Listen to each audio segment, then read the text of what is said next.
Hello नमस्कार दोस्तों, वनवेद परिवार में आप सभी का दिल खोल कर स्वागत है। साथियों, आज की इस वीडियोज में महत्वपूर्ण राजस्थान करंट अफेयर्स के प्रश्नों में 5, 6 और 7 3 दिनों की नवंबर 2025 की महत्वपूर्ण करंट अफेयर्स को लेकर एक बार पुनः आप चाहे किसी भी एग्जाम्स की तैयारी करें, आपके लिए महत्वपूर्ण प्रश्नों का संग्रह आज की इस वीडियोज में रहेगा। तो चलिए अपनी क्लास की शुरुआत करते हैं, न किसी देर किए हुए न किसी वेट किए हुए। चलिए अपनी क्लास में सबसे पहला प्रश्न है कि नई दिल्ली में आयोजित 44वीं नॉर्थ जोन शूटिंग चैंपियनशिप की डबल ट्रैप की व्यक्तिगत सीनियर मास्टर स्पर्धा में किस खिलाड़ी के द्वारा स्वर्ण पदक जीता गया? सही आंसर है अमृत सिंह भाटी के द्वारा स्वर्ण पदक जीता गया। एक बार पुनः इस सवाल को देखिए। सवाल पूछा है कि नई दिल्ली में आयोजित 44वीं नॉर्थ जोन शूटिंग चैंपियनशिप में डबल ट्रैप की व्यक्तिगत सीनियर स्पर्धा के अंदर किस खिलाड़ी ने स्वर्ण पदक जीता है? तो अमृत सिंह के द्वारा स्वर्ण पदक जीता गया। अगर दोस्तों आप चाहें तो इसकी व्याख्या भी देख सकते हैं। देखिए, महत्वपूर्ण एग्जाम के लिए है कि 44वीं नॉर्थ जोन शूटिंग चैंपियनशिप नई दिल्ली में आयोजित की गई और डबल ट्रैप की व्यक्तिगत सीनियर मास्टर स्पर्धा में अमृत सिंह भाटी के द्वारा यहां पर स्वर्ण पदक जीता गया और ये स्पर्धा भारत की शीर्ष शूटर्स के बीच में की गई, जो भी मेन शूटर्स थे उनके बीच में की गई। चलिए अगले प्रश्न की ओर आगे बढ़ते हैं दोस्तों। अगले प्रश्न की ओर आगे बढ़े।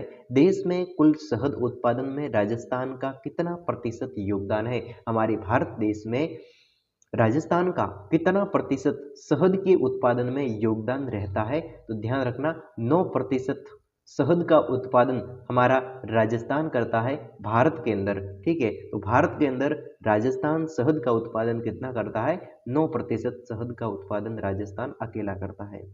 चलिए महत्वपूर्ण जो भी पॉइंट हो गए उस पर ध्यान देंगे। राजस्थान देश के कुल शहद उत्पादन में 9% योगदान देता है। साथियों देखिए, राजस्थान है वो हमारे भारत देश में शहद उत्पादन की दृष्टि से 9% योगदान है वो रखता है। और राजस्थान की जलवायु और फूलों की विविधता मधुमक्खी पालन के लिए अनुकूलित है।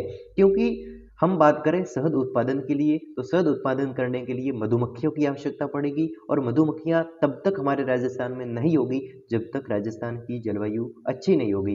इसलिए जहां जहां पर जलवायु अच्छी है वहां पर, और फूलों की जहां पर विविधता है वहां पर मधुमक्खी पालन के लिए अनुकूलन जगह मानी जाती है, जो कि 9% क्या करता है? राजस्थान शहद उत्पादन करता है। समझ के देखिए, देश में शहद उत्पादन बढ़ाने के लिए सरकारी योजनाएं और प्रशिक्षण कार्यक्रम चलाए जा रहे हैं। हमारे देश में इसके लिए भी प्रशिक्षण कार्य चलाए जा रहे हैं। अनेक प्रकार की ऐसे तरीके अपनाए जा रहे हैं जिससे क्या हो जाए? शहद उत्पादन में बढ़ोतरी हो जाए।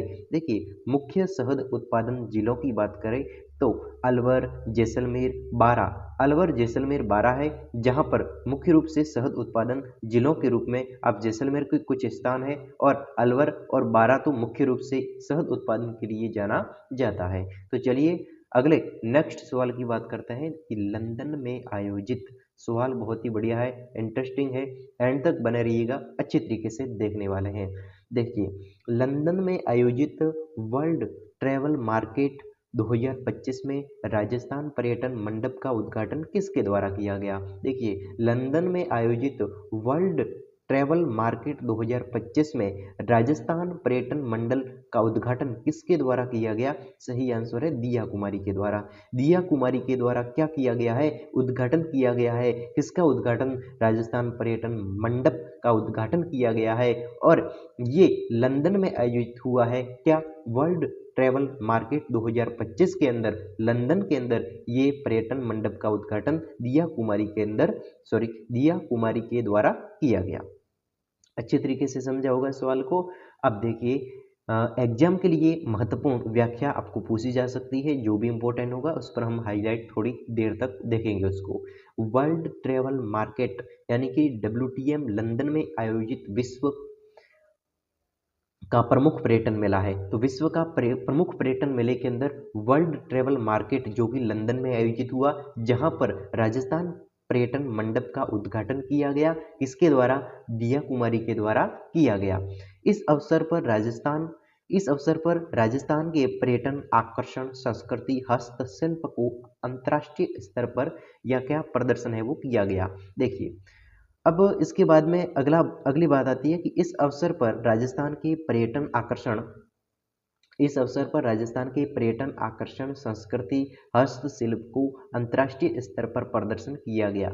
यह आयोजन राज्य के पर्यटन को बढ़ावा देने और विदेशी निवेश आकर्षित करने के लिए महत्वपूर्ण माना जाता है। तो विदेशी निवेश को आकर्षण देने के लिए ये दिया कुमारी के द्वारा लंदन के अंदर पर्यटन मंडल उद्घाटन के रूप में ये किया गया है। दिया कुमारी ने लंदन में पर्यटन उद्घाटन किया। तो चलिए अब अगला प्रश्न आता है कि global alliance for rabies control की ओर से वर्ल्ड रेबीज डे अवार्ड से किसे सम्मानित किया गया है। साथियों सवाल को ध्यान से सुने, ध्यान से समझिए। Global alliance for rabies control की ओर से वर्ल्ड रेबीज डे, कौन सा day, world rabies day award से किसे सम्मानित किया है। तो वर्ल्ड रेबीज डे अवार्ड से हमारे हमारे हमारे कौन से, एक मिनट रुकना, यहाँ पर सही आंसर है सीमा अग्रवाल, अनुराग चौधरी, नितिन शर्मा और संजय सिंह। डॉक्टर संजय सिंह को यहाँ पर सम्मानित किया, बिल्कुल सही आंसर है, डॉक्टर संजय सिंह को सम्मानित किया है। किसके अंदर सम्मानित किया है, कौन से अवार्ड में इसको सम्मानित किया है। तो संजय सिंह को वर्ल्ड रेबीज डे अवार्ड से सम्मानित किया है।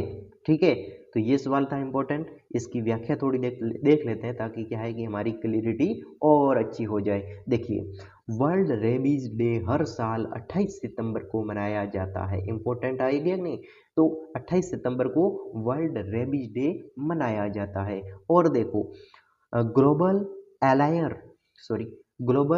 Global alliance for rabies control यानी कि GARC इस अवसर पर रेबीज नियंत्रण और जागरूकता में योगदान देने वालों को सम्मानित करता है। तो कुल मिलाकर यहाँ पर किसको सम्मानित किया जाता है, तो global alliance for rabies control है वो इस अवसर पर यानी कि वर्ल्ड रेबीज डे के अवसर पर ये जो है रेबीज कंट्रोल है यानी कि global alliance for rabies control है, इसके द्वारा यानी कि GARC के द्वारा इस रेबीज दिवस के अवसर पर रेबीज नियंत्रण और जागरूकता के अंदर योगदान देने वालों को, जो जागरूक है, जो नियंत्रण करते हैं, उसके लिए जागरूकता फैलाने वालों को सम्मानित करने में ये संजय अग्रवाल है वो एडवांस थे। तो कुल मिलाकर संजय सिंह को रेबीज नियंत्रण कार्यक्रम और जागरूकता अभियानों के लिए अवार्ड दिया गया है। साथियों यह पुरस्कार स्वास्थ्य और पशुपालन से जुड़े परिवेशों के लिए एक प्रतिष्ठित सम्मान के रूप में माना जाता है। तो कुल मिलाकर हम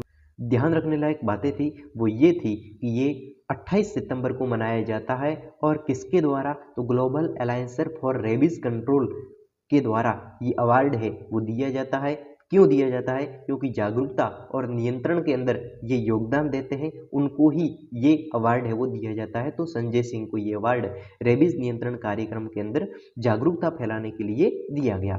तो संजय अग्रवाल है वो याद हो गया होगा। चलिए अगले प्रश्न की ओर अच्छी तरीके से, बहुत ही शानदार तरीके से कूच करते हैं। देखिए राजस्थान में पहली बार केले की हाईटेक खेती की शुरुआत कहाँ की गई। अच्छी तरीके से पढ़ने वाले हैं कि राजस्थान में पहली बार, सबसे पहले केले की हाईटेक खेती कहाँ पर शुरू की गई, कौन से जिले में शुरू की गई। सही आंसर है उदयपुर जिले के अंदर राजस्थान में पहली बार केले की हाईटेक खेती शुरू की गई, उदयपुर के अंदर। समझ में आ रहा है सवाल, हाईटेक खेती केलों की उदयपुर के अंदर की गई है। चलिए बात करते हैं महत्वपूर्ण एग्जाम में पूछने लायक पॉइंट हो सकते हैं उनकी। उदयपुर जिले में राजस्थान में पहली बार केले की हाईटेक खेती की शुरुआत की गई। तो केलों की हाईटेक खेती उदयपुर जिले में की गई और इसमें आधुनिक कृषि तकनीकें, ड्रिप इरिगेशन, पॉली हाउस और ऑर्गेनिक खाद का इस्तेमाल किया गया है। क्या किया गया है, ऑर्गेनिक खाद, पॉली हाउस और इरिगेशन जो होते हैं, ड्रिप तकनीक होती है, उनका है वो इसके अंदर इस्तेमाल किया गया है इस खेती में। इसका उद्देश्य है उत्पादकता को बढ़ावा देना, किसानों की आय में सुधार करना। बस इतनी सी बातें हैं। इसके बाद में और अगर कुछ बातें होगी तो हम देख लेंगे। अब देखिए यहाँ पर है कि यह कदम राज्य में अत्याधुनिक खेती को बढ़ावा देने के लिए महत्वपूर्ण माना जा रहा है। साथियों, मौसम परिवर्तन हो रहा है, जलवायु परिवर्तन हो रही है, तो हमारी खेती करने का तरीका भी परिवर्तन होगा। इस प्रकार से ये कदम है वो उठाए जा रहे हैं। चलिए, भारतीय महिला क्रिकेट टीम की कप्तान हरमनप्रीत कौर का वैक्स रेस्क्यू कहाँ लगाया जाएगा? अब देखिए, भारतीय महिला क्रिकेट टीम की कप्तान हरमनप्रीत सिंह है, इसका वैक्स रेस्क्यू कहाँ पर लगाया जाएगा? तो भारतीय क्रिकेट टीम की कप्तान हरमनप्रीत सिंह है, हरमनप्रीत है, इसका है वो वैक्स रेस्क्यू है, वो जयपुर वैक्स म्यूजियम के अंदर लगाया जाएगा। सवाल अच्छी तरीके से पढ़ लेना। हमारे राजस्थान जयपुर वैक्स म्यूजियम के अंदर भारतीय महिला क्रिकेट कप्तान हरमनप्रीत कौर का रेस्क्यू है वो लगाया जाएगा। अच्छी तरीके से याद हुआ। अब देखिए, एग्जाम के लिए महत्वपूर्ण व्याख्या हो सकती है, इसमें पॉइंट दे रखे हैं कि हरमनप्रीत कौर भारतीय क्रिकेट टीम की कप्तान है, उसका